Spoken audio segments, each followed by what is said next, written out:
It seems now that the hybrids taking over even in numbers a little bit from the actual EVs, which I'm surprised at, because I've always thought I'm going to get a big solar system. I also have a battery. I get my EV. I literally can drive for free at that point in time. Why wouldn't you think to save your $2,800 in petrol every year out of the EV? That's my logic, okay? Now, I just don't see it take off in the numbers that we would have expected. Yeah, I think you're preaching to the converter. That what you've said is just, it makes perfect sense. Solar, battery, EVs. If you drive in the city, no problem. Like the average Australian will drive 30 to 50 kilometers per day. Like an EV range is 400 k's. It's just a no-brainer. You don't need to charge every day even. Charge once a week, you're fine.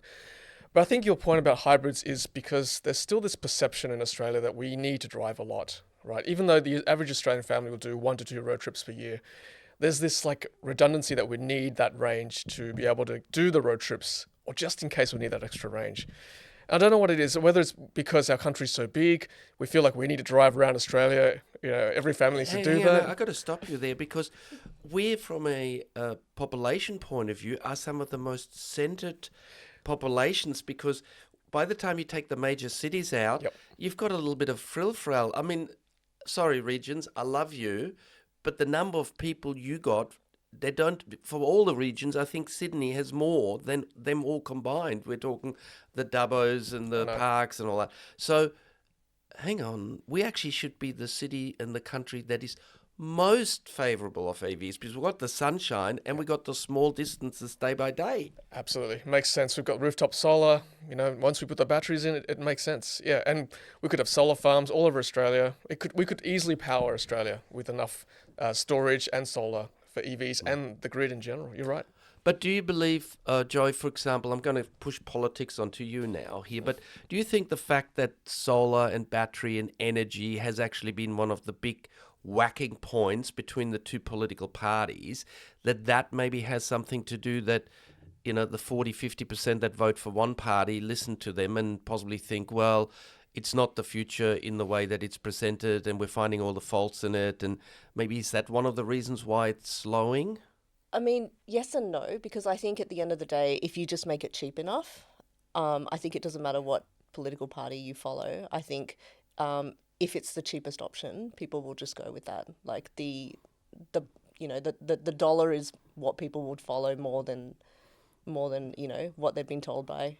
Right, so I get brainwashed, but then when I put my brainwash versus wallet, It really is. I think so. Yeah. So I think as long as it's cheaper, then people will be like, nah, I'll just take the cheaper option. Even EVs, like once you have a car that's affordable enough, that's cheaper than the Toyota Corolla or whatever it is, the cheapest car out there, then they'll go, you know what, I'll just buy it because it's cheaper. I think that's a good point. Is that what you've seen in the market too? Like say with the Dolphin and the Aura that are coming through on very low price points, are they the ones that then suddenly take off? Yeah, look at the MG4 late last year when they had those discounts. They were selling them at $30,000 drive away. That's ridiculous. That's cheaper than a Toyota Corolla hybrid. Yeah. Right. And so that was number one for a while, a couple of months in Australia for EVs. Right. And then even with the Tesla Model 3, I think there was a point where I think every single accountant went out and bought a white Model 3 because they crunched the numbers and they worked out it was cheaper than running an ICE car. Yep. So, once I don't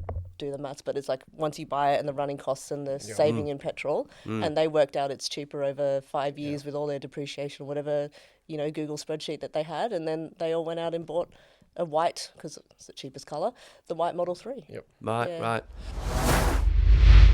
Please support the channel by liking the video, hit that subscribe button and ring the bell, and check out all our other videos. Want more energy answered? Visit yourenergyanswers.com for quality energy products, tools and calculators, and find your quality local installers. You're still here? I'll see you next time. Bye.